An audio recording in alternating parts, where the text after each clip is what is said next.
Welcome in, heathens. Come on in. Get in here.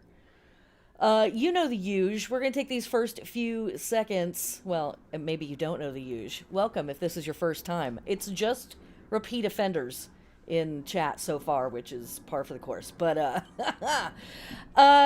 if you haven't already, grab some tools for yourself and make this moment good. Uh, Grab a beverage, grab some snacks, grab a weird friend, load the bong. You know what you need to do. I also recommend grabbing some tools like perhaps your natal chart or a tarot deck. Uh, yeah, but the moon button. Awesome. um, Perhaps light a candle, light some incense. You might grab your journal. You may have thoughts during this class, and you might also grab some art supplies. Because sometimes the stuff that comes up, it's easier to express it through color or sound or texture, where words fail us a little bit sometimes. Um, we'll see what the sunlight does today. Also, I may or may not have enough lights on by the time the sun goes down. We'll find out. Um, as I have mentioned in chat, I don't know where chat is compared to what I'm pointing at, but if this is your first time here, throw a sun in the chat. If you are a repeat heathen, please throw a moon in the chat. Welcome in, and we will get started here in just a second. I also want to take a second to thank all of my lovely patrons who make these classes possible. These classes are free, not monetized here on YouTube or whatever platform we might be watching this on in the future. Thanks to their incredible support and or blame them if you are looking for someone to figure out why is this lady yelling on the internet, what is going on here. Big thank you to patrons. Folks who sign up for Patreon get extra stuff. Folks that sign up at the Venus level will get a workbook for this class. It's not up yet. It's still in production. Sorry, but it will be up very soon. I promise. It's almost done. The 2026 workbooks for the Sabbats have been heavily updated. We've been adding the royal we. I've been adding a lot of astrology, more writing, expanding my thoughts on the Celtic tree calendar system, runic months, as well as all of our astrology and astronomy and science and history and culture and everything else that goes along with that. So, if you're a patron, say hi in the chat. Thank you so much for your support. You're amazing. Oh my God.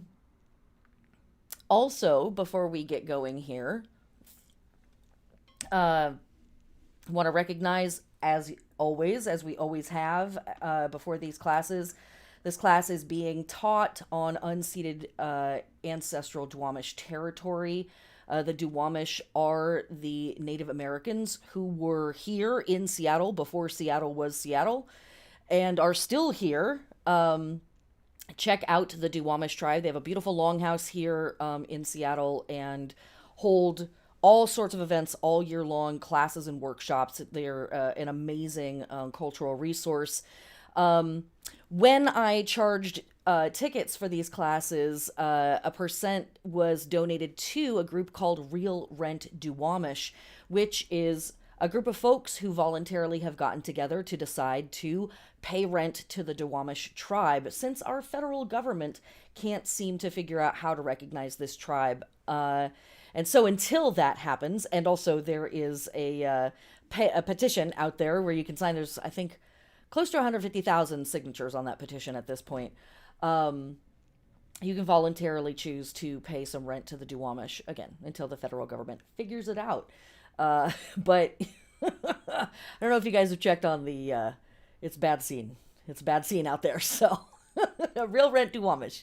Thanks to the Duwamish tribe for taking care of this land up till and including now of us white folks showing up here. Um, Yay, I'm here. Awesome. Yay, welcome, welcome. Excellent. Very cool. Thanks everybody for being here. Appreciate you so much. As I said before, I'll say it again. Grab your natal chart, grab a tarot deck, light a candle, light some incense, grab a snack, grab a weirdo friend, rip the bong, do what you need to do, make it good where you are, wherever it is that you're watching this. And also put this on in the background while you do some chores or cook dinner or breakfast or, whatever time it is in whatever part of the world you are.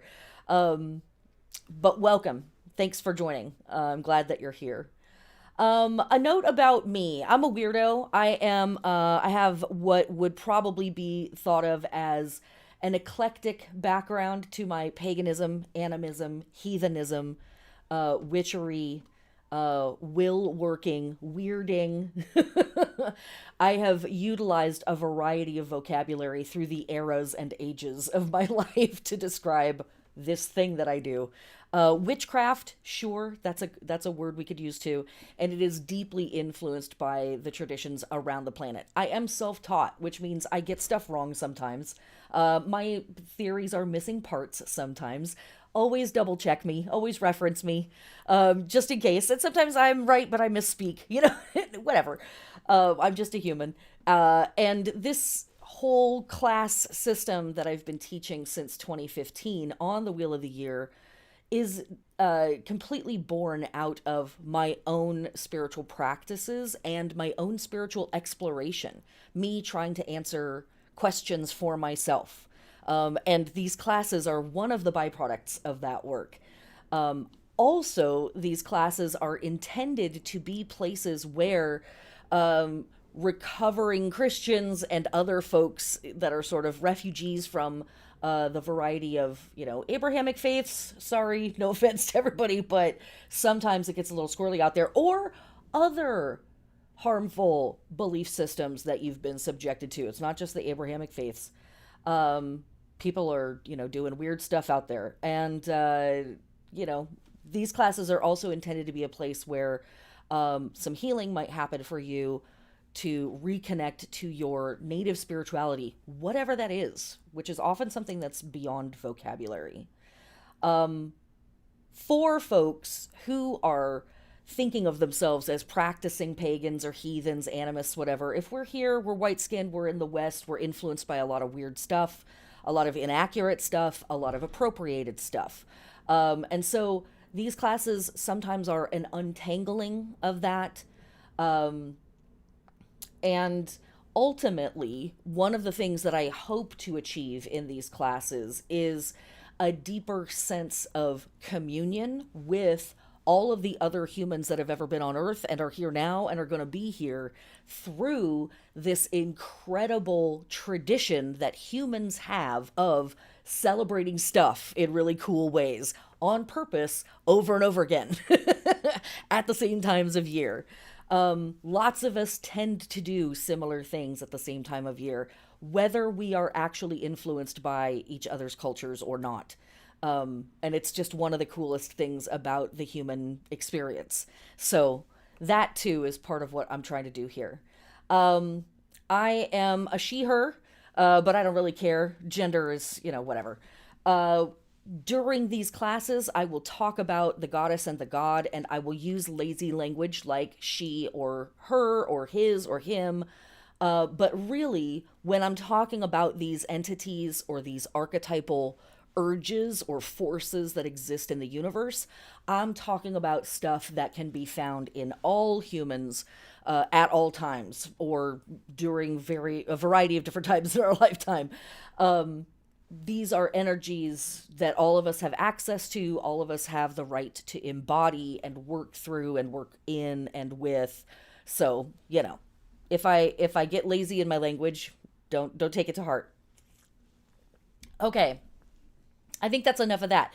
So, let's get into what we're actually doing in this class. We are looking at the Sabbath of Litha, or summer solstice, or midsummer. This is a block print that I made a few years ago. Side note to the side note, I go off on tangents. Side note to the side note, making art connected to the Sabbats is one of the very best ways that you can express, again, the ineffable elements of the season and your subjective personal experiences as you move through time and space and hang out with different symbols and different gods and goddesses and stuff. In Litha season, at summer solstice in midsummer, we are at the peak of solar power, those of us here in the Northern Hemisphere, even though it does get hotter through the season. So this is a really powerful check-in point for us. And a question that I hope that you will ask yourself now and throughout this class and beyond this class over the next 6 weeks or so is, what is the light that I carry in this world?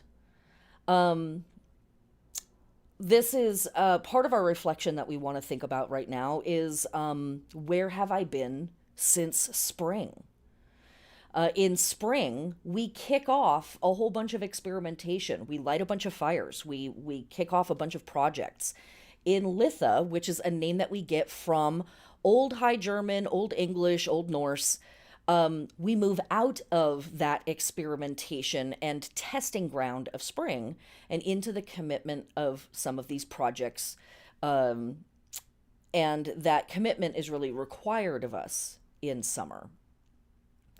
So when we're here, whoop, like, wait, I pushed the wrong button. So when we are here, and we are hanging out in this season, we are focusing a lot of our witchy work on ideas like power, determination, confirmation, healing, nurturing, protection, and embodiment. Litha is where in our Wheel of the Year work, we accept the work of choosing which projects are going to get carried over from spring, which pursuits will receive our protection, our nurturing, and our care. We embrace our responsibility to this work because in choosing who and what is carried forward, we embrace our power and our determination in taking care of these projects and taking on the responsibility of this work, because in choosing who and what is carried forward, we are also choosing which projects are getting sacrificed. And that idea of responsibility and sacrifice and selection, I guess, is something that's going to come up over and over again in this class. The goddess at this time of year is showing her death in life aspect, overseeing the ritual sacrifice and replacement of the Oak King with the Holly King. The Oak King has been ruling half of the year from winter solstice up to summer solstice, and now they battle and the Holly King takes over. And the goddess oversees this. She steps fully into her mother goddess form at this time of year as well. And again, that's sort of that insistence of the idea of protection and nurturing and care. Here is, our first place where we can have a moment to ponder gender and gender roles and things like that. Who gets to or who has to nurture or protect or care? Well, anyone of any gender that chooses or is obligated with the care and protection of a thing, a person, a project, an idea, a movement, whatever. So again, these are entities that we all have access to, and these are ideas that we all have access to. But in this process, the Holly King is reborn. The Holly King in many traditions is known as the Dark Twin, and the Holly King ushers in the waning half of the year. It's a pretty interesting power dynamic between the Oak King and the Holly King. The Oak King comes to power in winter solstice, arguably the beginning of the harshest time of the year, and the Oak King's rule gets easier and easier and lighter as it goes along. But the Oak King is often depicted as an old man, an old person, a person filled with wisdom and tradition. The Holly King is depicted as young, bright, inexperienced, and full of willpower. Turgid, we might say, with willpower. And they oversee the half of the year that starts out arguably at its easiest point and gets more and more difficult and darker as time goes along. Those who rise to power or experience a peak of power now oversee the descent and the decline that always comes after the peak. And surely that has nothing to do with, politics or anything else that's going on in our country or the world right now. Surely not. But who are these two figures? Well, we will meet a few contenders throughout this class. The Holly King at this time of year kills the Oak King and takes his place. That killing is a type of competition. In some fables, it's a literal death. In other fables, it is a sacrificial wounding, a symbolic wounding, where, the Holly King maybe makes a nick, a little scratch on the Oak King, or the Oak King doesn't die, but he's lamed, or maimed in some way that sort of takes him out of the action. Either way, there is a type of competition between the two, and one is clearly the winner over the other, and the other, being the Oak King, takes a bow and heads off stage, goes backstage, relaxes, takes his boots off, chills out. He's had his 6 months, he's run the show for a while. Let the young guy do it for a minute. Let the inexperienced guy have at it and see what they can come up with. Now, in our modern pagan symbolism, and I guess this sort of threads back into ancient stuff as well, this is our last Sabbath season to overtly emphasize fertility until next spring, because that thrust, yang, extrovert, solar energy only wanes from this point forward to Yule.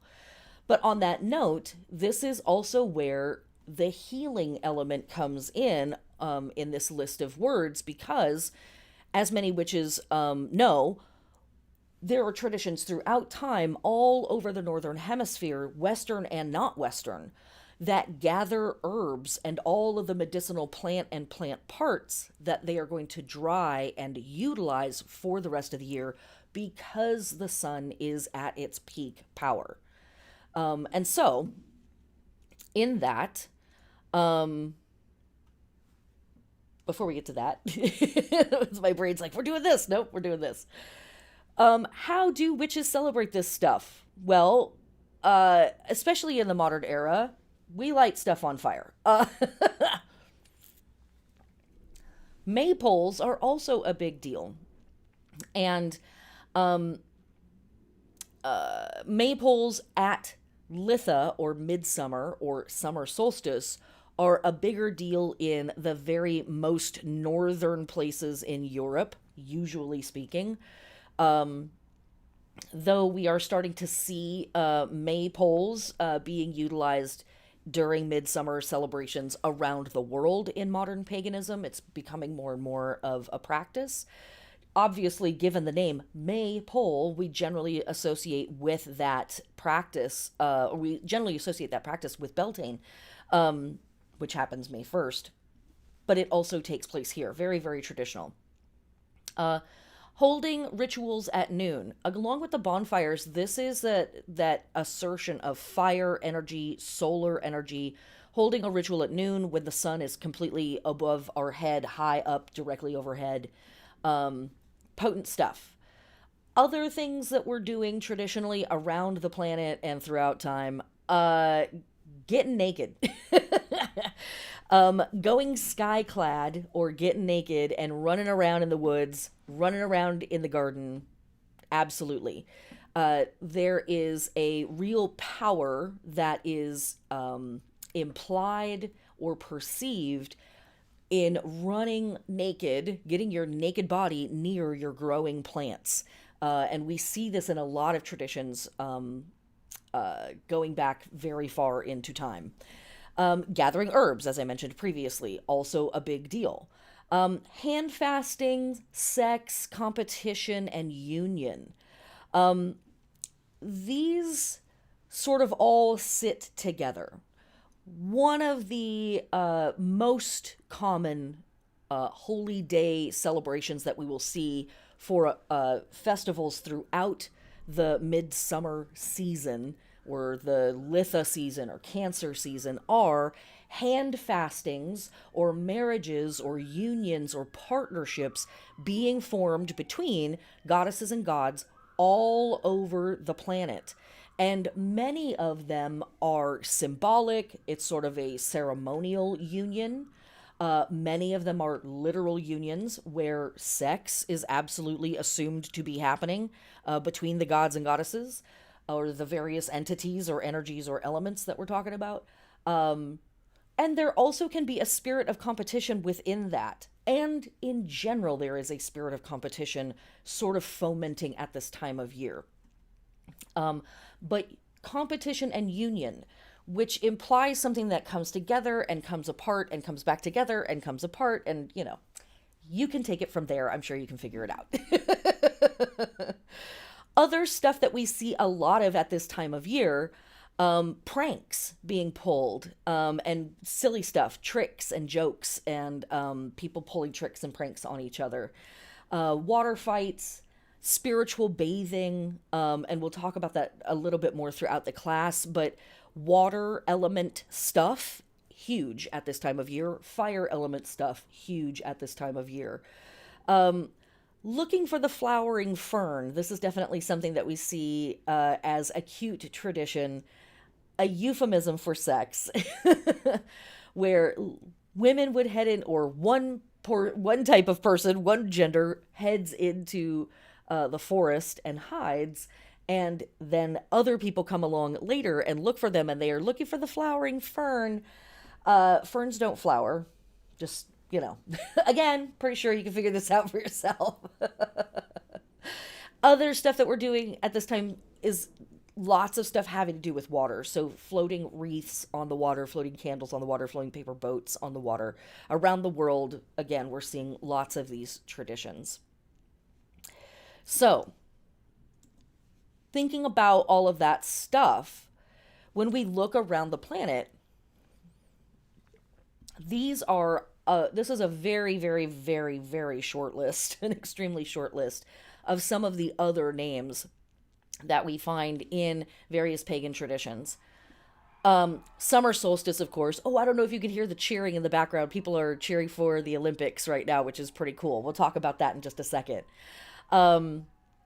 One of the names for this holiday is summer solstice, of course, and this is the astronomical and meteorological name for this day, when the Northern Hemisphere experiences the longest day and the shortest night. And actually, that's not true, because for reasons only known to science, these are not actually the same day or the same night. You won't necessarily have the shortest day and the longest night happening at the same time. Science. It's amazing. But they're all happening basically around this time period. But these are also the days, the solstices, and we'll have another one at winter, when the sun rises at its most northerly point here for summer solstice 3 days in a row. And there are definitely some groups that get off on that 3 day in a row thing. That is like a big deal. I'm certain of it. I know I tell that joke every year, but I'm telling it again. Another name for this holiday is Midsummer, as I've said a few times, and that's because, yes, World Cup. Yes, absolutely World Cup.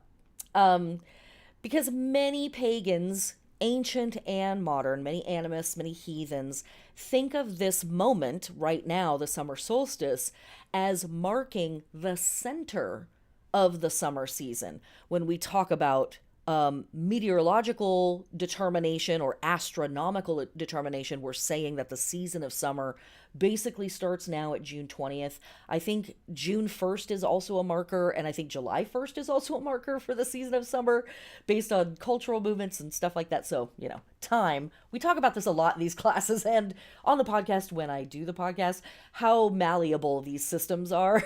It's like, man, whatever. But lots of traditions, past and present, tend to think of summer solstice as actually marking the middle of summer season. Having started, the summer season having actually started either at spring equinox or Beltane and running all the way through fall equinox or Samhain. There's another system that sees midsummer or Litha or summer solstice as the center of a 3-pack of holidays that are specifically Beltane, summer solstice, and Lunasa, which is August 1st, all being sort of the top of the hill, the top of the peak of the summer jam. Another name that we see here from the Druids is Alban Heathen, and this means the light of summer or the light of the shore. And we get a little clue here in the light of the shore. One of the core images that we want to work with as we move through Litha, Cancer, summer solstice, midsummer, whatever we want to call it, is the union of the sun and the ocean, or the sun and a potent body of water. So we get a hint of that here in this name from the Druids. From our Polish, Ukrainian, and Russian friends and ancestors, we get the name Cupola Nok or Cupola Night. I know that there are a lot of other groups that utilize this name as well.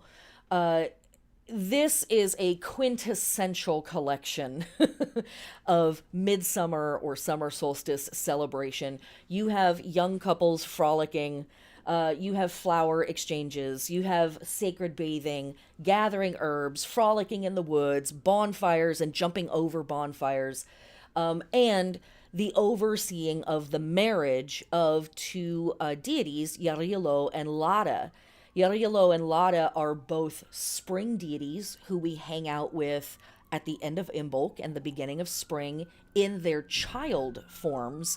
And here at summer solstice, they've matured a bit, they're coming into their adulthood, and they are changing into their summer and vegetation versions at this time period. And so this festival celebrates their marriage, their sacred union, and the baby that they are going to produce, as well as a lot of these marriages that we'll talk about or suggest during this class, are connected to the harvest that we experience soon and all the way through Samhain here in the Northern Hemisphere. Another name for this holiday, Gathering Day, as I mentioned before, the Welsh refer to it as this, but lots of other groups now do as well. The practice of gathering up the medicinal herbs for winter.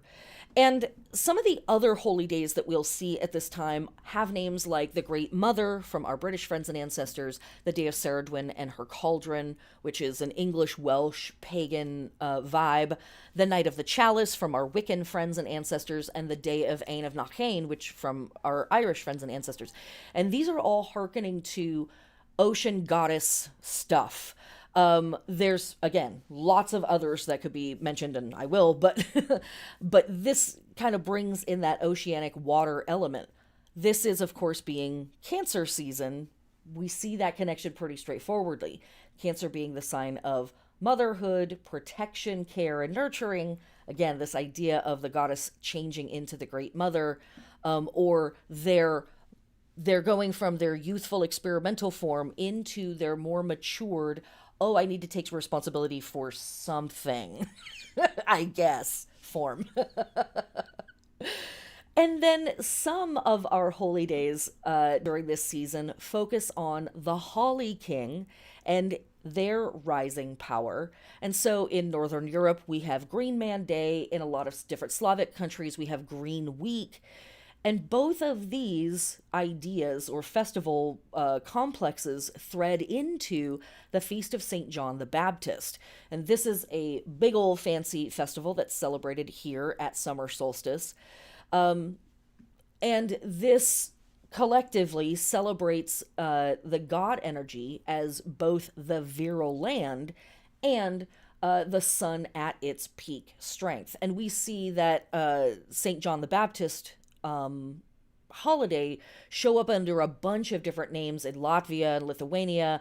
It's Johnny or St. Joines. Latvia also will refer to this holiday as Rasos or Cupola, which is connecting us back to the Cupola night. Johnny Pev from Estonia. And then from our Scottish Gaelic friends, we have a name for this holiday, which is, God bless me, about to absolutely destroy the pronunciation of this word, or these two words, but it's Heathen.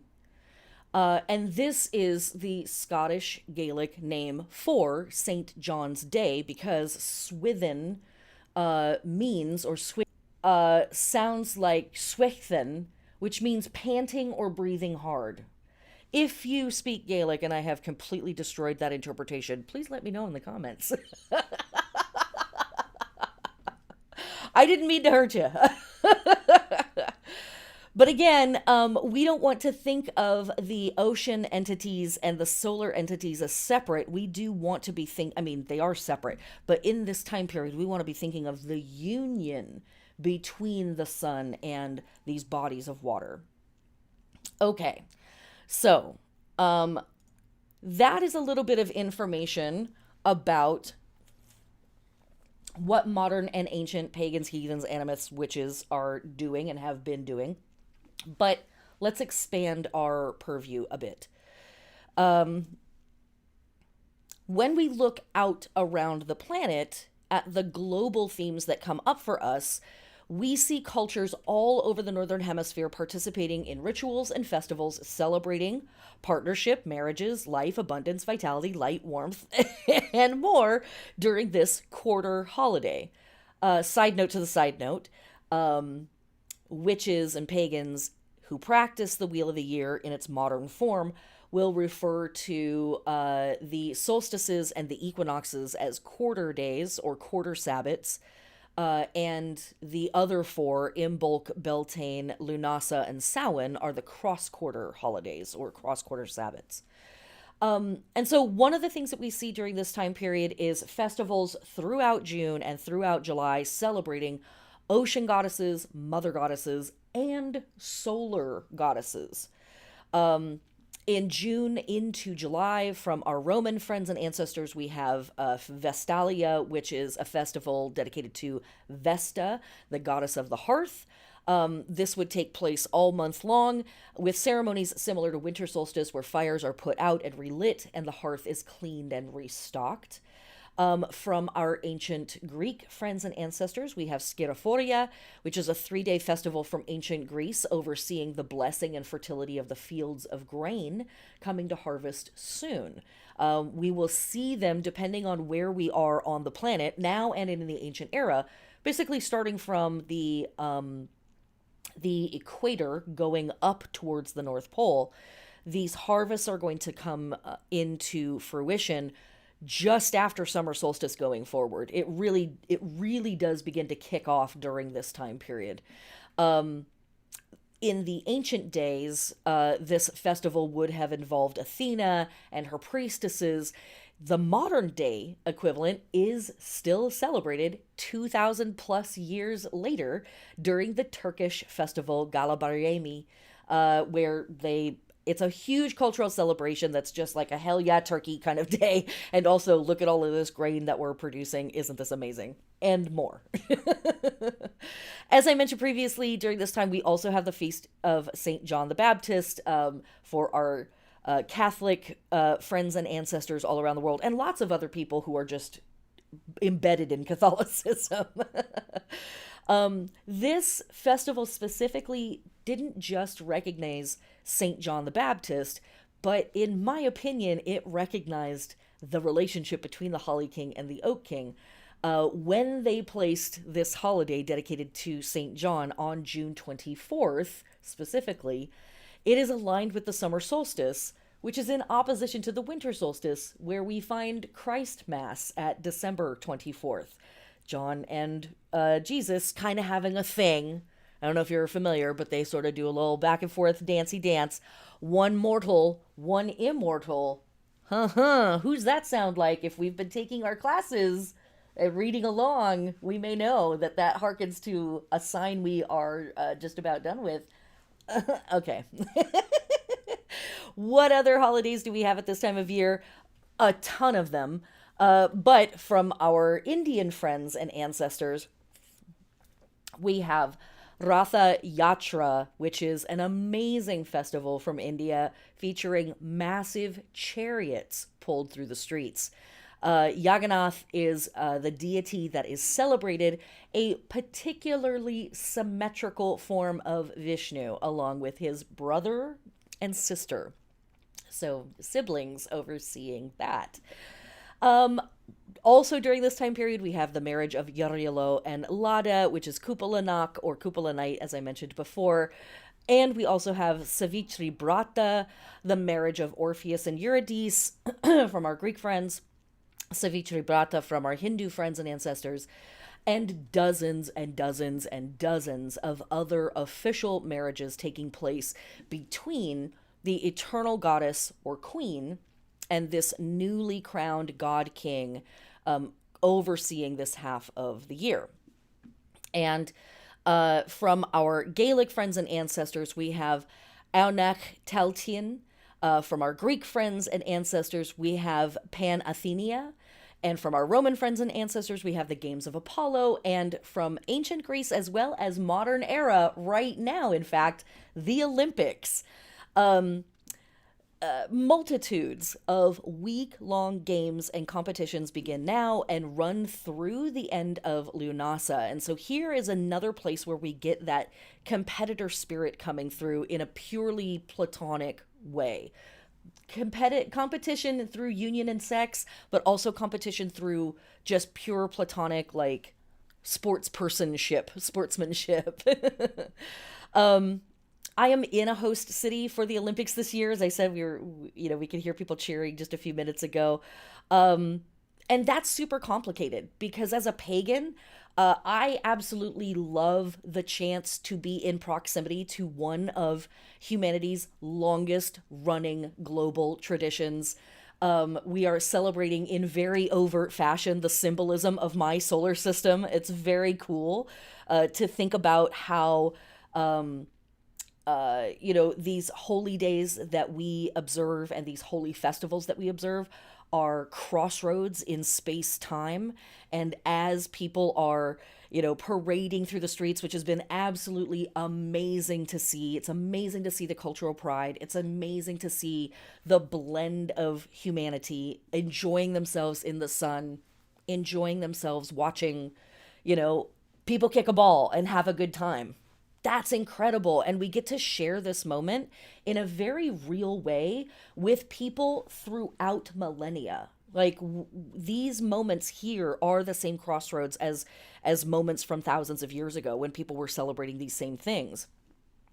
And especially so in the face of the wildly racist fascist crackdowns. It's phenomenal that anybody has come to our country to visit us at all. So thanks for that. I guess, be careful, stay hydrated, use some sunscreen. And also the Olympics in the modern era are problematic. Homeless camps are swept so that cities look nice. Our mayor has capitulated to the government and flooded our city with even more security cameras under the guise of national security and national incidents and all of that silly bullshit. FIFA probably corrupt to some extent, right? So here it is, right? I wonder if pagans in ancient times were cheering on the chariot races of their favorite athletes while bemoaning the corruption of the Roman Senate, So here we are, right? Sharing that moment with our ancient ancestors. But very cool. So there's just like a little sampling of the really cool ways throughout the world where these types of symbols are being celebrated and observed. So let us now get into a little bit of the science of what we are doing here. Let's come back to the heart of this holy day, which is the solstice. At its root, Litha is centered in celebrating summer solstice for those of us here in the Northern Hemisphere. The high point of the sun's journey across the sky. This is a photo that I found on the interwebs depicting the sun's path over the course of 6 months, taken by Regina Valkenburg using a pinhole camera at the Bayfordbury Observatory in England. So she created a pinhole camera, she locked it up somewhere and let it just run for 6 months. How cool is this image? And doesn't it look so similar to our symbol for Litha? Come on, what the hell? Now, I've added my own little graph at the bottom so you can get a sense of what I'm talking about when I talk about the movement of sunrises and sunsets. We see the array of sunrises on the left-hand side of this photograph and the sunsets where the sun ultimately ends up every day on the right-hand portion of the photo. Currently, for folks in the Northern Hemisphere, summer solstice falls somewhere between June 19th and the 21st. The movement of that is locked to our orbit around the sun, not numbers on a calendar, so those will change over time. During summer solstice, we also experience the longest days and the shortest nights of the year, those of us here in the Northern Hemisphere. After this point, the days grow steadily shorter as the sun heads south until we reach fall equinox, where we experience equal day and equal night, more or less. The days continue to grow shorter until we reach winter solstice. At this point, we see the longest nights and shortest days, and then the cycle starts all over again. The closer you are to the equator, the more difficult it is to perceive the change, but at the poles, it is a very different story where we have radically super duper long days, in fact, days so long that the sun never actually sets, and nights so long that the sun never actually rises. At winter solstice, the sun simply refuses to rise, and folks experience weeks of perpetual twilight and night. At summer solstice, the sun never sets, and people ride high on an invincible sun that shines for weeks and weeks. As we move through this year, the sun rises and sets, delineating day and night. When we trace the sun's pattern in the sky, it flows like a wave. The union of the sun and the ocean. The low ends are sunrise and sunset points. The arc in the center is the high noon on each day that this photo was taken. Look at how low the sun gets in winter solstice. Like, it's not even clearing some of the buildings or trees that are there in the foreground. The arc in the center at the very top, look at how high it gets in the sky for summer solstice. That alone tells you something about the experience that beings are having here on the planet in terms of their access to just literal sunlight. The actual angle of the sunlight is different. You can see in the photo that when the sun rises each morning, it also slowly moves north and south along the horizon. And that's all of those different starting points there, like on the center of the photograph to the middle of the photograph. On the left of the photograph, moving to the middle of the photograph. You can see in that photo that when the sun rises each morning, it also slowly moves north and south along the horizon. At the solstices, the sun rises and sets at its most northerly or southerly points on the eastern horizon approximately 3 days in a row, appearing to stand still for 3 days. And this is where we get the word solstice from stoltitium or stoltitium, a phrase that is a mix of Middle English and Old French and Latin, and it means loosely sun, sol, and to stand still, stitium. And as I mentioned before, there are a few religions that put quite a bit of emphasis on that 3-day thing. So it really must have been something that people were kind of freaked out about. So why does this fluctuation in the sun's height and length of our day happen? Well, the planet's tilt is the reason for the season. Our planet naturally has a tilt of about 23 degrees. As Earth orbits the sun, light from the sun hits Earth at different angles. From Earth, it appears that the sun is waxing and waning in its pattern, but really it's us circling our local star. And so, who has been paying attention to this? Everyone. Everyone for a really long time. This zenith moment is a big deal for humans, and if megalithic sites around the world are any indication, humans have treated the solstices like a big deal for at least 12,000 years, and probably for much, much, much, much longer than that. Humans have been marking these and other solar points of interest for thousands of years in timeless constructs like megalithic structures, medicine wheels, and sacred mounds, just to name a few. These structures often not only mark the solstices, but also the equinoxes, the rising of fixed stars, and some even have elements for marking points in the moon's cycle. Many sites have extraordinary features that showcase the movement of the sun and reveal just how intelligent, clever, talented, and determined our ancient scientist ancestors were. So, starting with one of the more recent ones at, coming in at 900 CE, so only about 1100 years ago, we have Chaco Canyon here in the United States. A sun dagger shines through a crack in a rock, illuminating a carved spiral on a wall every solstice.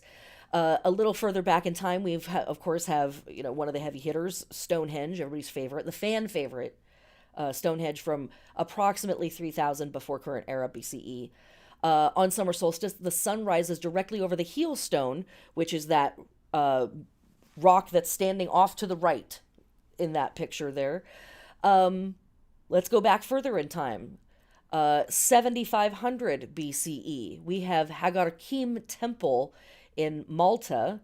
And this is a huge temple complex that has several chambers and walkways that align with the solstices and the equinoxes. Or excuse me, that's 3600 BCE, I lied.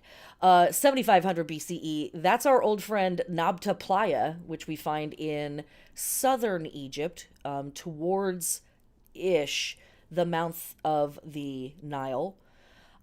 This is a stone circle found in southern Egypt that marks the solstices, the equinoxes, and fixed stars, and currently reigning in at probably the oldest site that we have any reasonable amount of research on.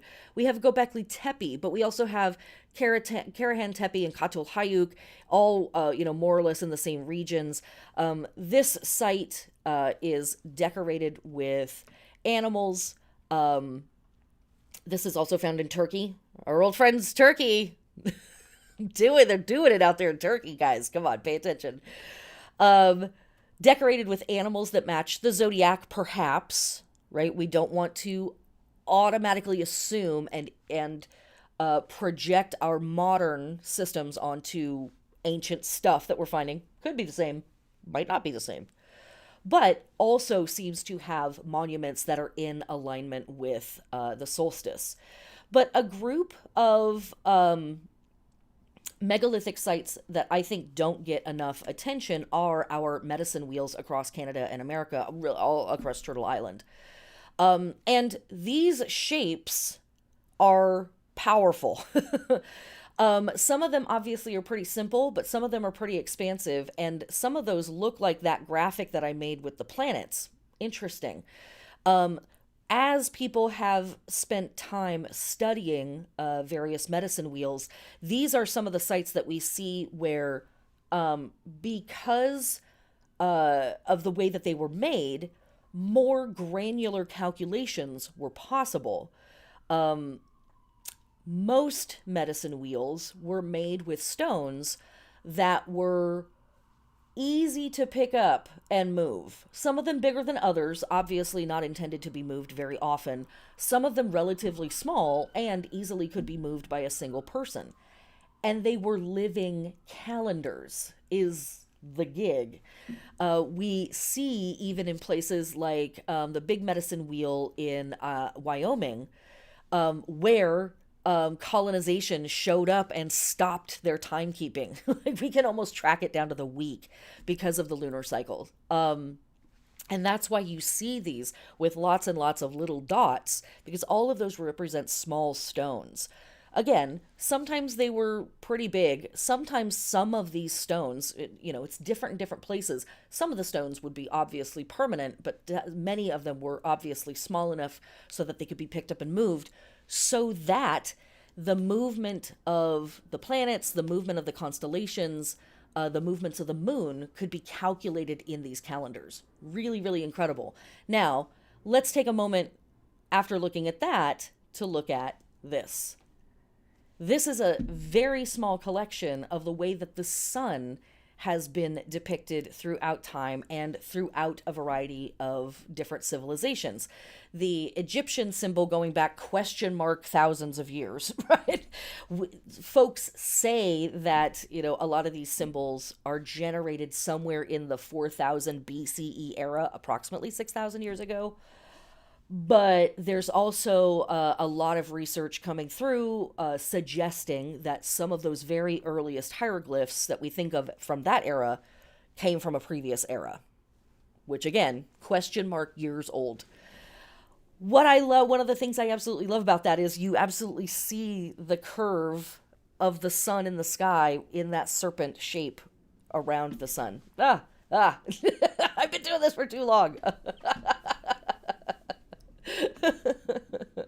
All right, so now let's pop back over to here and take a moment to hang out with the constellations that we are traveling through at this time. We looked at our megalithic sites and our medicine wheels and our solar symbols, because they all are sort of helping each other, right? The megalithic sites and the medicine wheels are very much about calculating what can be seen in the sky at night. These constellations can't be seen in the sky at night. These are the constellations that we are traveling through.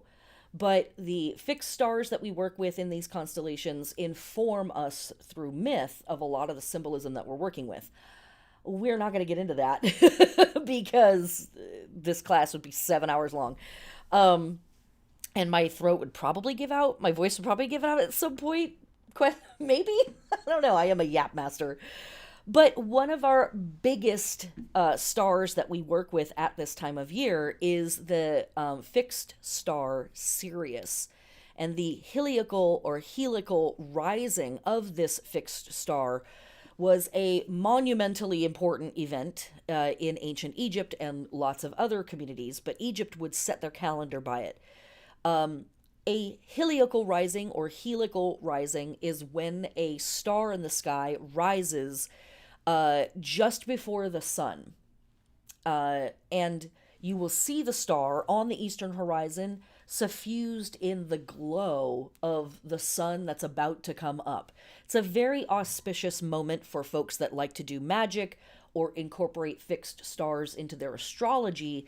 Heliacal risings are a big deal.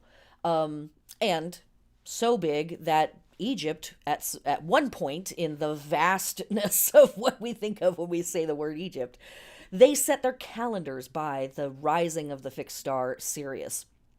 Sirius is found in Canis Major, the dog constellation, who is nearby Cancer and Gemini here.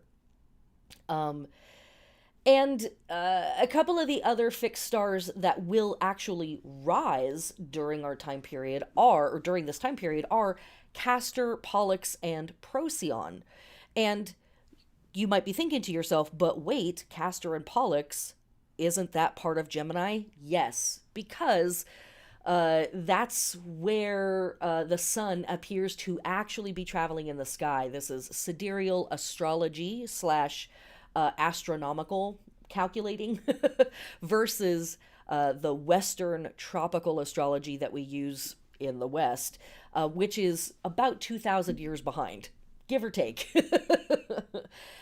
Because somebody decided that they wanted to try to break the wheel of the sky. But the wheel turns and the wheel turns. So it's only going to stay broken for so many thousands of years before we move on. Okay, so these signs and these constellations have a lot of good stuff for us. Highly recommend getting into the mythology behind these fixed stars to get a deeper understanding of this. We're going to get into a little bit of it. But first, here is your sky guide. Pause me, take a screenshot here. I'll do it. There we go. You can see it a little better.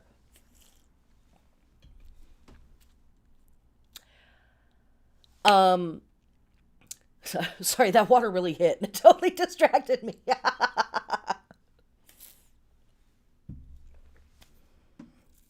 So, these are some of our cool astronomical events that we have to look forward to during Litha season this year. As well as July 6th. Well, this is listed on here. July 6th is aphelion. The aphelion is the point in our orbit around the sun when we are the furthest away from the light, and it often hits July 4th. I'm sure it's just a coincidence. This year it will be July 6th, and again, that's because it's about our degree in our orbit around the sun. It's not about numbers on a calendar. Totally arbitrary. But from this point toward winter solstice, approximately, we will get closer and closer to the sun in our orbit around the sun. During this time period, we also have the Boötes meteor showers. This is a meteor shower that is highly unpredictable. Some years it's super quiet, some years it's bangarang. Your best time to see this meteor shower, if it's going to do something, is usually on the solstice. So we have dark and increasingly brighter light happening around the solstice because it's a week or so after the new moon. So it will become increasingly more difficult to see our meteor showers.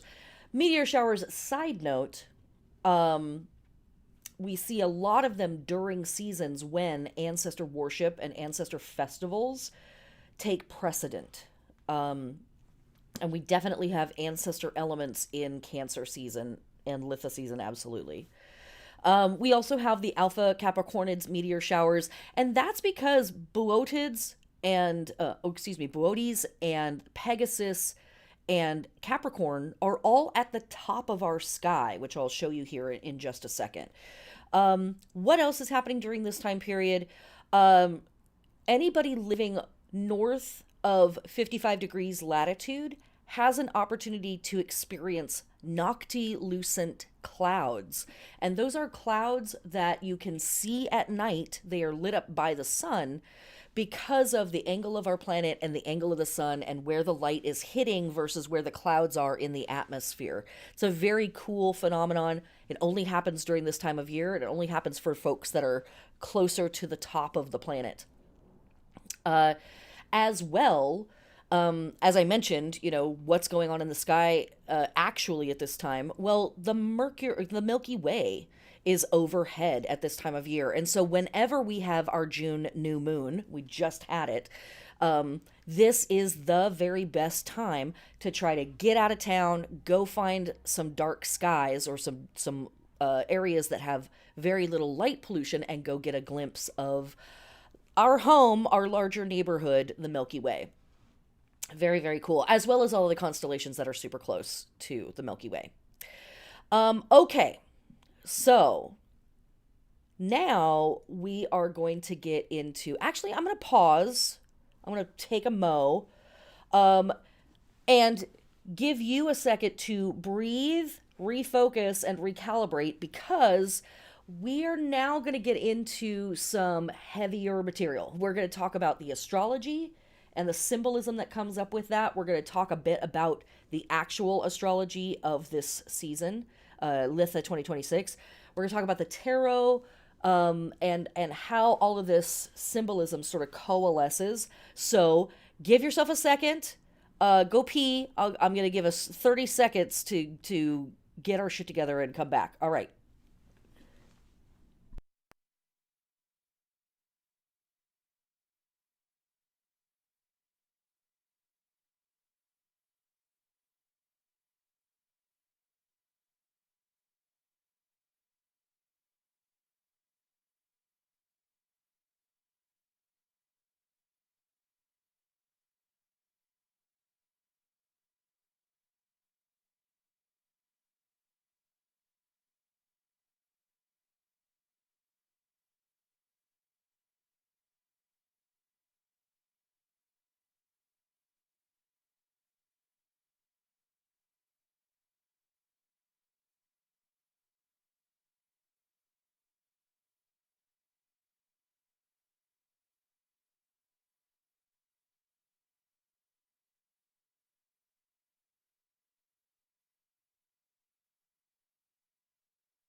All right, we're back.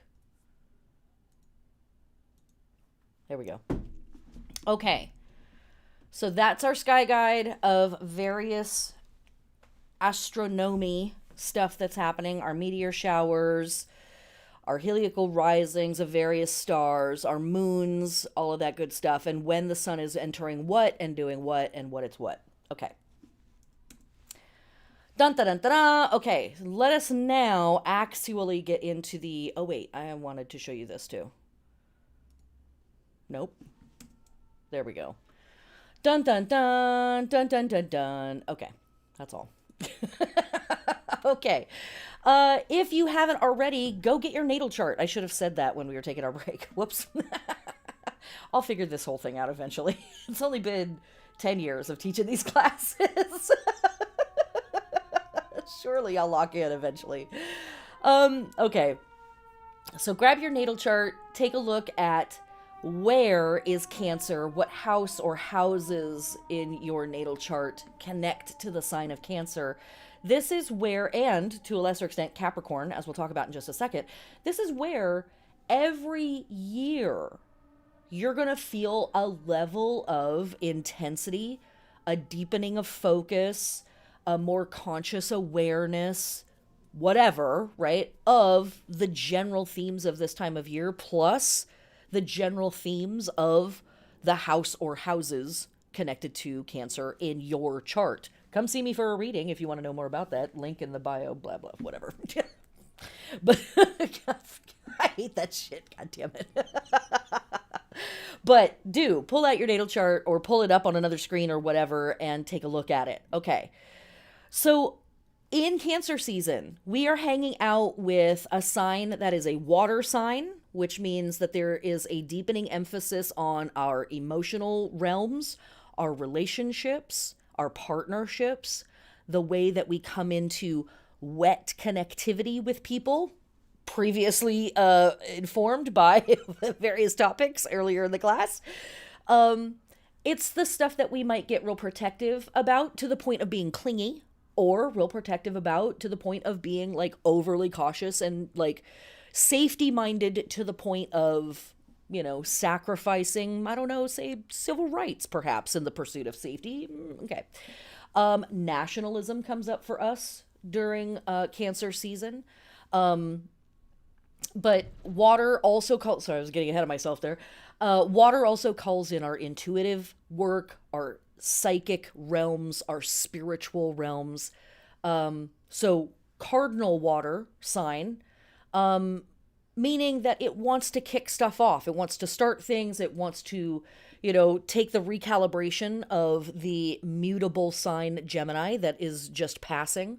And say, like, okay, I've made some adjustments, and now let me head out in this new direction or with this new clarity of vision or whatever.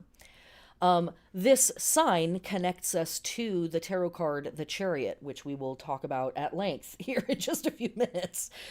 And the types of themes that can come up for us in Cancer season: shyness, nurturing, being touchy, being clingy, being sensitive, overly sensitive, protective, family, home, tenaciousness, nostalgia, patriotism, and emotionalness, emotions, emotional connectivity, emotional issues.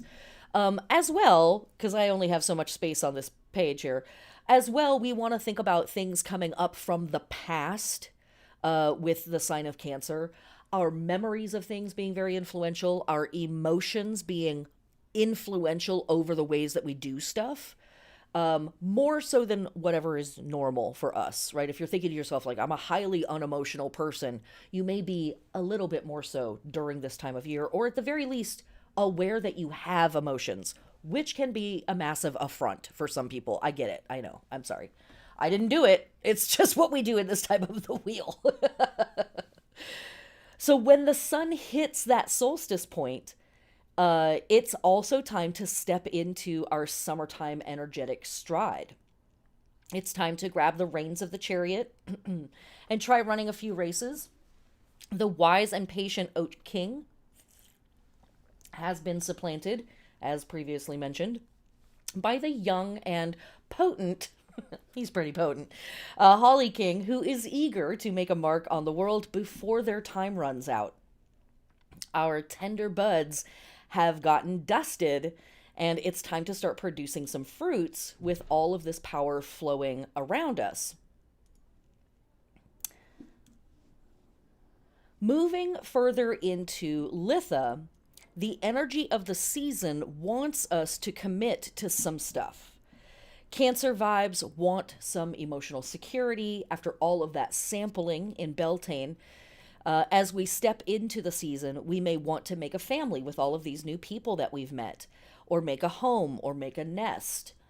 Cancer vibes encourage us to finally relax and slow down and enjoy life a little bit more, to float on the warm summer night air, conduct our business under the stars and by the light of the moon, letting the days stretch out like flax into gold. We sleep outside, we eat the fruits growing all around us, and time feels timeless. And what I've put here as our graph are the two parts of the zodiac that are very much lit up by Litha or summer solstice or midsummer season, Cancer season. At the very bottom of the chart, connected natively to the fourth house, but probably will be different in your chart, we see Cancer, and at the very top of the chart, we see natively connected to the 10th house, again, probably different in your chart, the sign of Capricorn. Remember, that whole top area across the chart those are the constellations that we can actually see right now. That whole stretch that's in there.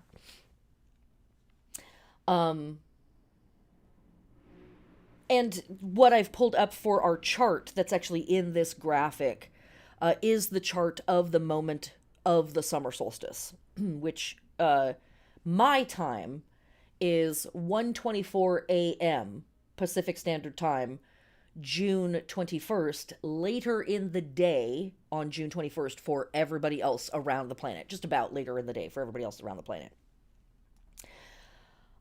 It's easy at this time of year to forget the hardships and the rigorous life choices that we faced at Yule. Yule, of course, connected to Capricorn, way up there at the top of the chart. And for a while, maybe we should forget those hardships and rigorous life choices. Shifting into a nurturing of what we have planted in spring is abundantly important now. doting on and getting emotional about the tender shoots that could only survive in the bright half of the year is vital, because we know the whole life cycle. Across the wheel sits the crone, silently watching from an icy hollow in a dead tree. But today, that tree is alive and budding with fruit that we will soon eat. Rejoice and witness the miracle of your life and death and rebirth on Mother Earth.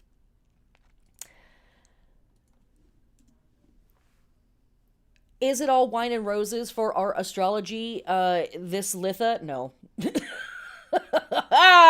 We have a Mercury retrograde. See, you thought things were going to be cute, and I know. Absolutely not.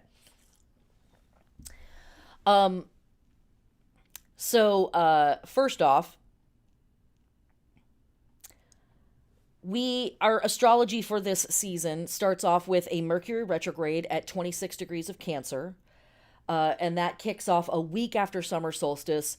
I have a big hour-long podcast up on my Patreon with notes and key dates and descriptions for the 12 houses, new moon bath ritual, and a bunch of other stuff. Now that I think about it, there's a lot of stuff in those notes for this upcoming Mercury retrograde that's going to be in Cancer.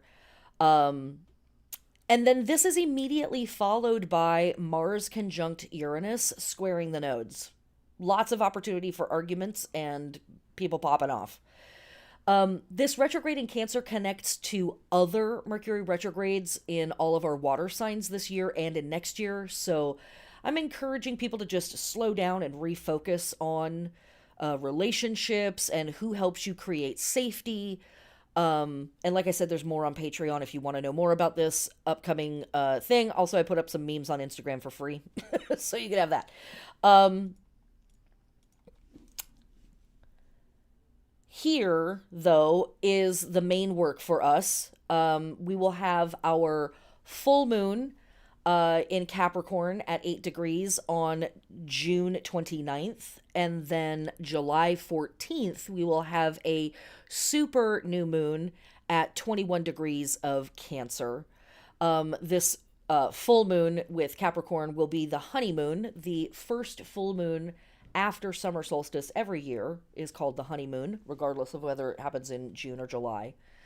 And during this Capricorn full moon, we want to take some time to acknowledge and honor our blood ancestors, as well as adopted family ancestors, as well as cultural ancestors, mentors, who have passed on, who have been deeply involved in our lives and helped get us, perhaps helped parent us in a fashion, to get us to where we are now in our lives. And then on the new moon in Cancer, we want to take a moment to examine our relationships, especially those where a lot of nurturing is involved. We want to connect more with people and ideas and genders that share a sameness with us or that make us feel safe.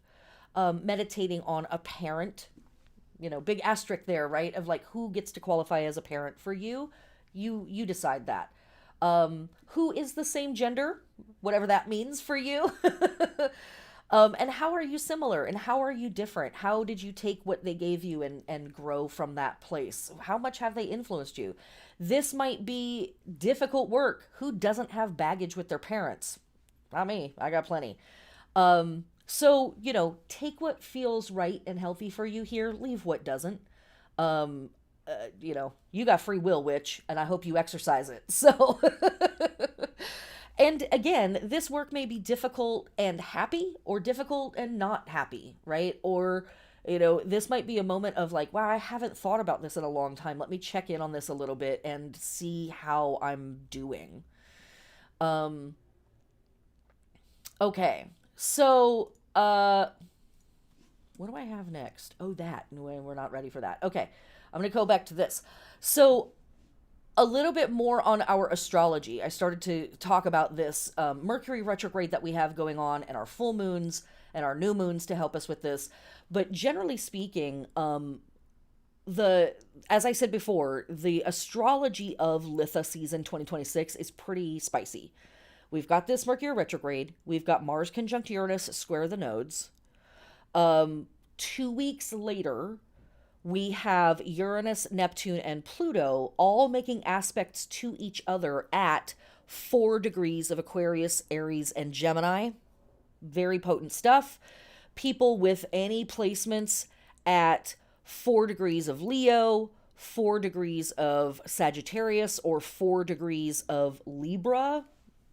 Your mileage may vary. Like, take precautions. Just go easy on yourself. Be chill. a little spicy. What else happens astrologically during this season? Just after the sun moves into Leo, so about a month from now, Mercury will station direct in Cancer, and the nodes shift backwards into their new signs, Aquarius and Leo. So the hits keep rolling as we head into Lunasa season and Lammas and Leo season. Our south node is going to come back into Leo. Jupiter's also going to head into Leo. It's action-packed, people. Collectively, this is an astro season full of intensity. It's charged with very polarizing energy that can stir up old memories from childhood. It can also stir up threats, real or imagined, to our sense of security. Mileage may vary, kids, so watch out. My best advice is don't let old emotions, don't let nostalgia cloud your mind this season. Also, goddess bless, don't let paranoia cloud your mind this season. Again, there is a quiet, not so quiet, heavy emphasis on security and safety, and this is a season, and I don't want to get too hard into the Mercury retrograde in Cancer piece of this, but it's important for us in this Litha 2026. This is a real opportunity for you to go back and think about the compromises that you have made for a sense of security or a sense of well-being or a sense of safety that were, let's be honest, probably false, probably not actually safe, probably didn't work. And where are those choices being made for you? We got security cameras up all over the damn country right now. It's wild. It's a wild time. It's a wild time. That's just one little crumble. That's one little crumble of what we're talking about. I already mentioned it, but this super new moon in Cancer may be just the reprieve that we all need to go within, connect with the people and the ideals that we cherish the most, and come back into alignment with our core values if we find the pressures of the modern world have caused us to drift off course. All right. So now we're going to get into some tarot.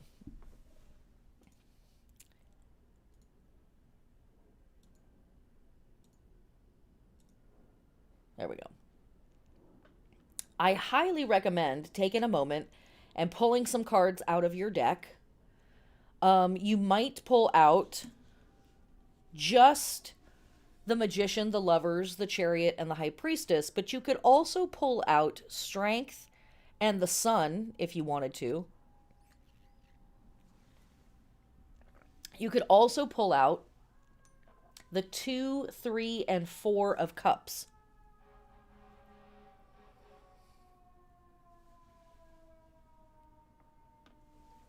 Okay. So as we move from Gemini into Cancer, and we move from spring's experimentation into summer's commitment, we work with 4 different cards that inform and illuminate our various forms of self. We start by witnessing in the Magician and the Lovers the influence of intuition and inner will on our perceptions. But we can fall into the ego trap of assuming All that information is temporal and mutable. Side note to the side note, I just taught a 2-hour class on Mercury, Mercury's relationship to these other cards, and as well the Empress and the Hierophant, which cover Taurus season. This is Mercury through the lens of the Wheel of the Year, and through the lens of Gemini and Beltane. That is available on Patreon. The recording and all the materials with that, you can look that up. Just type in the Magician. However, as we open ourselves up to the process of bringing our own voice down and listening to what is left, which is partially a reflection of the cosmos and partially the voice of our shared experience, we can be overwhelmed with feelings of insignificance as well as the general suffering in the world. We struggle to make sense of the chaos of existence and our place in it. We are in what might be something like the alchemist's alembic, where the raw material of the universe is rapidly heated and cooled, and it goes up and down and up again. Kind of like the sun in the sky, especially when we think of that wave and that arc and that shape. Interesting. So too, us, as by this point in our wheel journey, we may find ourselves far from home, figuratively or literally. As we settle our souls into the chariot of the body, our spirit races about on the physical plane, getting caught up in all sorts of dramas and competitions and entanglements. If we grip onto these stories and dramas too tightly, we get carried away by them. We identify with the moment too closely. We conflate the magician with the magic. This is where the high priestess steps in to cool us with the waters of wisdom and silence. But the high priestess also seems to keep her secrets on the true meaning of our life and these various events. What aren't they telling us? When we learn to be a temple to spirit and allow these forces to flow through us unimpeded, we become a conduit for our unique expression of source. And that expression comes through uninterrupted, raw, authentic, and certain of its purpose. But how do we do that? We find the people and the places where we feel seen, where we are treated with respect as equals, where we sense familiarity and comfort. This balance and equilibrium heals something in us we might not even know is hurting. And that, in turn, heals the whole community, binding it together in strength and love. Another way we become a conduit for source is through refusing to believe that life needs to be more than exactly what it is. We stand in the never-ending sunshine. We witness the bounty of the earth around us. We marvel at the ability of life to create more life forever and ever. We are the gate that source passes through when it materializes. When we quiet the mind and open our hearts, witnessing the bounty of life and the mysteries of the cosmos, we come into the place where the universe is presenting us exactly what we need. And that is because we are in tune with exactly what the cosmos needs. Not everything in this work will sit comfortably, and that is also important information. what happens when we manifest our desires, when we get what we said we actually wanted. We find out if we actually want it. And sometimes the answer is no, thank you. Sometimes the results are underwhelming given the effort we've put in. Sometimes the moment calls for us to be gracious even if we've seen the trick before. Sometimes the work is being able to sit with temporary disappointment in pursuit of long-term fulfillment. But we will only learn these valuable lessons by descending down into the physical plane and living a life with all the highs and lows of that experience. And I wanted to include this lineup that includes also Leo and the Sun, and just meditate on this for a moment. This deck is the Builders of the Adetum. When you buy this deck, it is black and white, and you paint the cards yourself to develop an intimate relationship with the symbolism on each card. Only the major arcana are illustrated, the minor arcana are just pips. One of the things that we worked on in the Magician class, and we'll also work on it in the Chariot class that's coming up July 1st, was looking at the symbolism families together. And we hung out with the Empress, the Hierophant, the Lover's card, and the Magician first. And then we moved into hanging out with the Lovers, the Magician, the High Priestess, and the Chariot. And in this 4-pack, you see, here, in fact, I'll do this. In this 4-pack, you see the color move from one element to the next.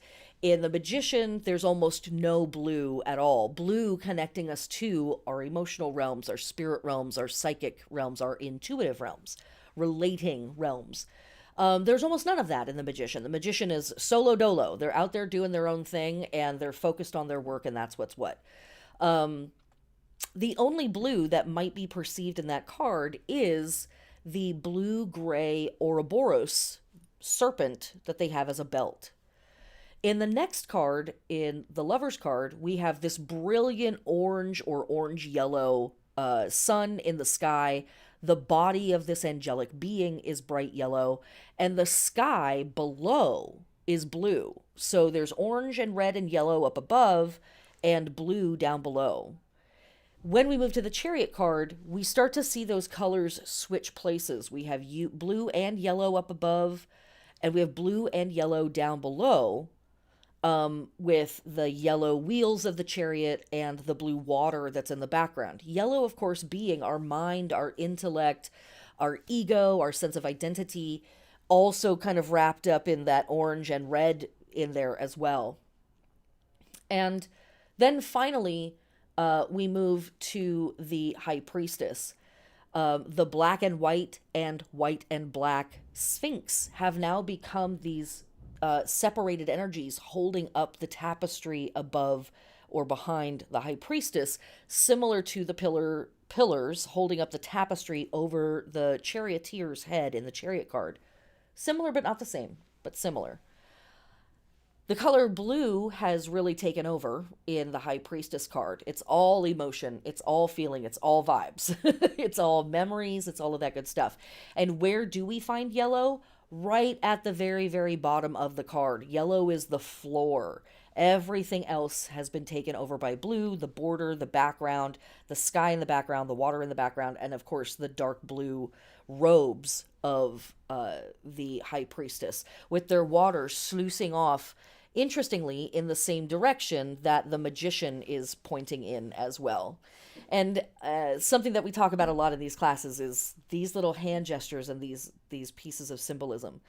The moons that are on the shoulders of the charioteer rise up to either side of the head of the High Priestess and become their crown or helmet or headdress. And this is in the same place as the infinity symbol that is over the Magician. But then let's bring in Leo and the sun. So you see the color story again moving through. In the Lover's card, you have lots of colors showing up here: dark blue, light blue, red, orange, yellow, purple, green, and flesh tone, right? There's two humans there. In the sun card at the opposite end, we see all of those same colors, but organized in a very different way, in a very orderly way. The sun in the Lover's card is so big that we can't even see the entire thing. In other words, it represents energy and elements that are difficult to conceptualize and difficult to work with. But by the time we have begun to work with them as the sun here in summer season, things start to make more sense. This can be interpreted lots of different ways. But the sense of self and the sense of purpose that we have during Gemini season, aka Beltane, the end of Beltane, may seem too big to get a handle on, or I can't see the entire thing. I don't know exactly what all of the parts are. Our sense of purpose by the time we hit Leo and the heart of summer has become something that is a bit more wrangleable. We can see the whole project now. We can get what it is that we're meant to be working on. Note also the yellow and color spectrum of the Mercury, the Magician card, compared to the Strength card. In both, blue has been completely taken out, just about. We have both of these figures wearing white or colorless robes, vestments, and then the Magician is wearing their brilliant red crimson robe or vest, the same color as the wings in the Lover's card. It's almost as if the wings have come down to become our vestments in the Magician card. That red is then translated to the pomegranates behind the High Priestess. It's nearly gone in the Chariot card. It's just referenced in the very center of the card as the Lingam Yoni, the union of opposite forces, similar to the black-white and white-black sphinxes, the union of opposing forces. But when we get to the Strength card, we again see that there's no blue there. It's this bright yellow background, just like the Magician. This person is dressed in white, just like the Magician. The red that the Magician is wearing maybe now is connected to this burnt-ish, reddish, brownish color of the lion. There's something interesting in that suggestion, right? This thing that I put on before, this artifice, this costume that I was wearing before, I'm now struggling with it. I'm now wrestling with it to get to my more authentic self, a more authentic expression of myself. The arbor of roses growing at the top of the Magician card now has come down around the crown of the person in Strength, as well as around their waist and through the mane of the lion. So whatever that passion is that was above the Magician, right? This passion that they were growing and building this very gentle trellis to sort of get it up and off the ground. Well, now it's starting to take on a life of its own by the time we get to Leo.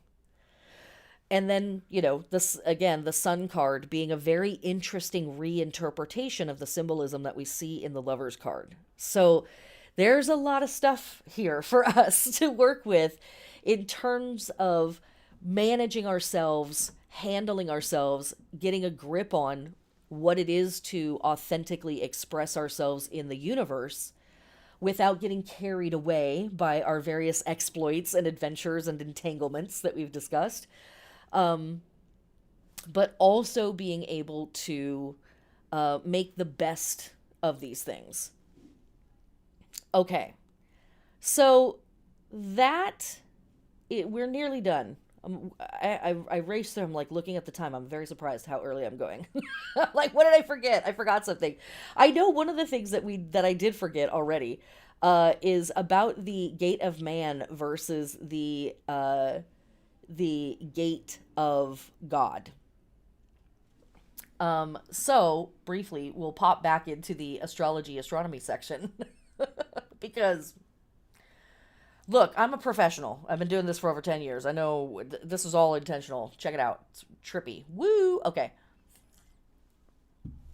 Given all of that stuff that we just talked about, with bringing through the authentic expression, taking claim, taking commitment and responsibility for the stuff that we have started in Beltane season and in spring, Ostara and Beltane, and now we're gripping onto it and taking it a little more seriously here.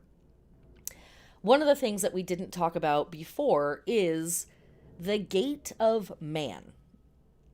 So in the constellation of Cancer is this area. It's like a little box in the center.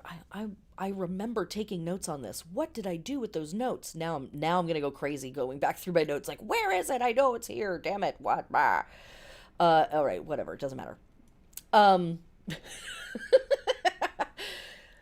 in this, we have this box that's in the center. Inside of this box, obviously it's not really a box. It just looks like four stars that make a square from where we are on Earth looking out into the vastness of space. This little area of Cancer is referred to as the beehive or the manger, and it is thought of as the place where life is born.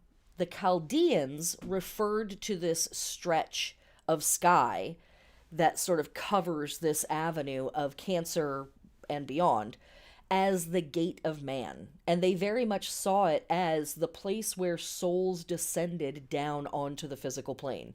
See how all this stuff lines up? Look at all of this stuff that we're doing in this time period. We're calling it in. We're bringing in the thing that's going to happen here in the world. Again, coming down into the chariot and riding about on the material plane. And on either side, we have the two stars, Aesolus, that's Aesolus Borealis and Aesolus Australis, which just means upper and lower. These are depicted as two donkeys, or two asses. And interestingly, Gemini over here often are depicted as dual horse riders, a mortal and an immortal horse rider. When we're looking at the sign of Cancer, we're seeing a crab ultimately pinching. And one of the interesting things that I always connect here with that mortal immortal thing with Gemini is how many crabs have one claw that's super strong and can last through many, many battles, and another claw that's often very small and much weaker, and they will lose this claw and regrow it over and over and over again. Now, crabs and lots of shellfish and crustaceans molt, and they do let go of their shell entirely and grow new ones. But that whole being able to grow claws, again, I've been doing this for too long, but that's one of the trippy things here. There are many traditions, especially in the Yoruba tradition, where twins oversee the birth of, or they are born together to oversee and protect a third entity, a goddess, a god, what have you. And potentially we see this relationship here between Gemini and Cancer. But ultimately, we can also take the metaphor of, one, Gemini represents various parts of ourselves, the immortal and mortal parts of ourselves, or the thing in us that will last all of our lifetime, plus the thing in us that's going to change and be a million different people and try on a million different personalities, which is part of what we're supposed to do in this lifetime. And collectively, they kind of stand like pillars, right? We can even see that in the Gemini sign. It's similar to pillars. Holding open this gate, guiding or guarding this gate, like the two donkeys, potentially. And in this place, the Chaldeans saw this as a literal gateway that opened up where souls would come in to be manifest on the physical plane. And cool, trippily enough, the opposing sign, Capricorn, which we talked about a little bit ago, was thought of as the gate of God. And this is where souls would collect. And on a particular day of the year, it was thought that the gate would open up and the souls would leave this plane and go off to whatever their afterlife was going to be, go back to source, I don't know, a day at the water park, what have you. And collectively, this runs us along this pillar that's through the through line of, here we go, this. Down at the bottom, the gate of man, where stuff is emptying out to come here and manifest on the physical plane. Up here in Capricorn, the gate of God that opens up to shoot souls out like a water pick. Once they're done and they have hit their expiration point and they are leaving out the top of the chart, where of course is also the Milky Way, right? That's where the Milky Way is running approximately. The Milky Way technically now, as we see it, is between Sagittarius and Scorpio, but that's a story for another time. But these are these gates, and there's our blue, right? There's our yellow. Not a mistake. Okay. So, now last but definitely not least, our ritual forms. If you are a pagan, a heathen, an animist, a freak, a free-thinking person, and you want to get up to some old-timey religion, I've got some suggestions for you, buddy. Obviously, building an altar, especially if you can build your altar outside in any way, shape, or form, obviously, and I know that you already know this, but I'm going to say it anyways, be respectful of your environments. Don't trample native wildlife or vegetation. Leave no trace, right? If you're leaving things, maybe make sure that they're biodegradable, but do you really need to leave anything? If you feel moved to leave something in nature as an offering, leave your prayers, leave a song, do a dance, draw a design in the dirt. The outside has everything it needs, including a shitload of microplastics and trash from us. It doesn't need more stuff from us. Even if it's biodegradable, it doesn't need any more stuff from us. But if you have access to an outdoor space like a backyard or, a communal area that you can build an altar outside, this is a fantastic time for doing that. And again, clean up after yourself when we're all done. This is a great season for honoring ancestors and places from your past, especially during that Mercury retrograde during Cancer. This is going to be a very potent time for going back to places where you used to live, whether that's cities or literal buildings. Fire divination is a very common tradition at Litha. It's really normal for witches to throw stuff into fires and then fish it out the next day and look at it, ponder it. They're looking for various things. There's lots of different traditions with that. So they might be looking for markings. They might be looking to see, did it disappear or is it still there? Or what are the char marks look on it? All of that stuff. That's all various forms of divination. But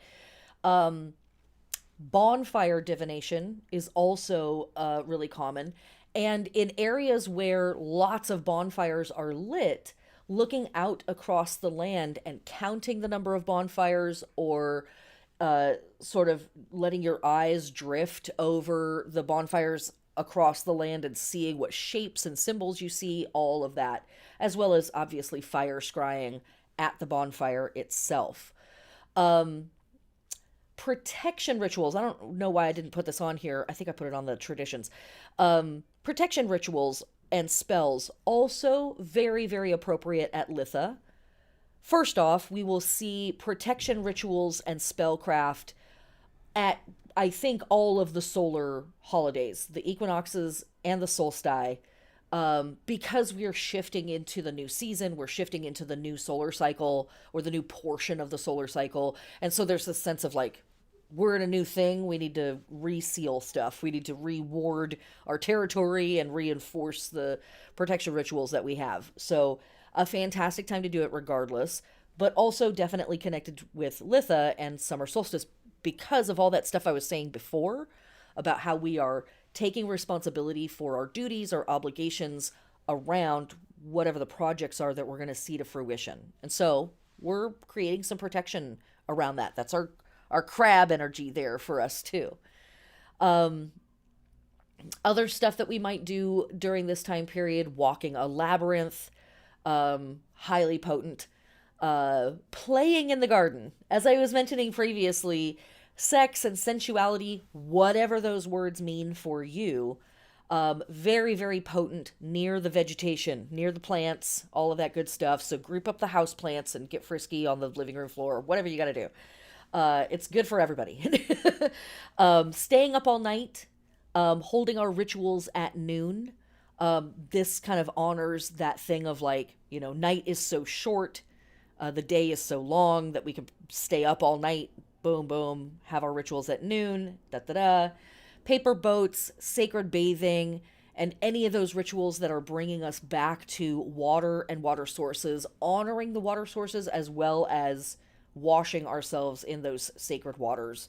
All really potent stuff for us here. And then, last but not least, just about, when you are making altars, but also you could like use these, you could put these on clothing, you could make jewelry with these symbols. The sun, fire and bonfires, pairs of things, which we see with the emphasis of Gemini. We see the emphasis in the two pillars in the high priestess, the pair of sphinxes in the chariot card, the pair of crab claws, as well as all of our pairings and partnerships and unions and handfastings and marriages that we're seeing around the planet and throughout time. So pairs of things very potent on our altars. Cauldrons filled with water, sundials, henges, and burning wheels. Oh yeah, one of my favorite traditions that we see around the planet is people taking wheels and covering them with pitch or tar and lighting them on fire and rolling them down the steepest hill in their nearby area, which here in Seattle, I believe is Roy Street. So I'm hoping that the good people of Madison Valley are ready for some old time religion because we're coming. I've got instructions for making a sundial as well as making drying racks for herbs in the Litha handbook that's in production, but it's coming soon, I swear to God. And last but not least, here we go, our meditations. Think of all the energy that you radiate. How do you share your gifts? We all have the capacity to nurture. What does nurturing look like for you? Explore the wild expanse of reality and your own spirit. What will help you progress on this path? I want to thank you so much for being here. This basically wraps up our Litha 2026 class. I'm going to hang out for a few minutes to answer any questions that anybody might have. Go ahead and throw them in the chat. And before we end, I need to give a massive motherfucking shout out to the biggest freaks of all time. All my patrons. These are the people. I don't know what's up. You all support me. You support this work. You don't even know. You don't even know. These are the folks carrying the light right now. If this class did something for you, join my Patreon. There is a metric shit ton of materials at the various levels. The various followers can attest. And you can also work with me. I do tarot readings, astrology readings. I consult on mentorships, magical workings, pagan spirituality. We do. I'm doing tarot mentorships soon again. TM soon. We've got Patreon. We've got live classes here on YouTube irregularly. Spinning the Wheel podcast. Tons of back issues of that. And maybe more coming. Who knows? I have an irregular newsletter that you can sign up for on my website, as well as my blog on my website. You can follow me for free now on Patreon. You can follow me here on YouTube, Instagram, Blue Sky, Megan Angus Witch, just about everywhere. You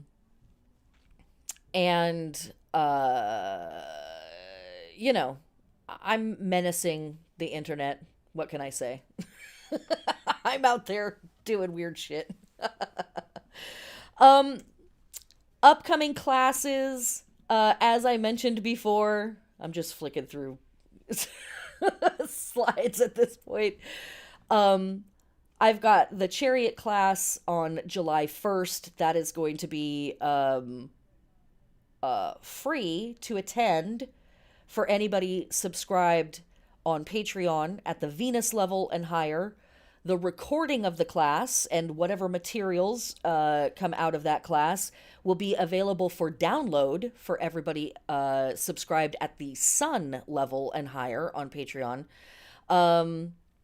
And also, I will have it as a standalone class that you can buy a ticket for. Also, ticket available on my website and through Patreon. You can buy the recording after the class as well if you don't make it to the class. That's July 1st. Our next Sabbat class will be for Lammas or Lunasa, and that's going to be way out at the end of July. And I will be hosting some summer tarot classes, TBD. Promise, I swear to God, that's actually coming. And that's it. Okay, thank you so much for being here. I don't see any questions in the chat, so I'm assuming that I've talked you all to death. That no one's left, and I don't blame you. But thank you for attending. Thanks for being here, and whatever you take away from this class, I hope that what you really take away from this class is a commitment to yourself, a commitment to your most authentic expression in this lifetime, and a commitment to the people, the places, the ancestors, and the lands that we have lost and continue to lose, and a commitment to your best self to be that thing. In the immortal words of the great philosopher, Dr. Frankenfurter, don't dream it, be it. Happy Litha, happy summer solstice, happy midsummer, my pagans, my witches, my heathens. Thank you so much for joining me. Have a great night.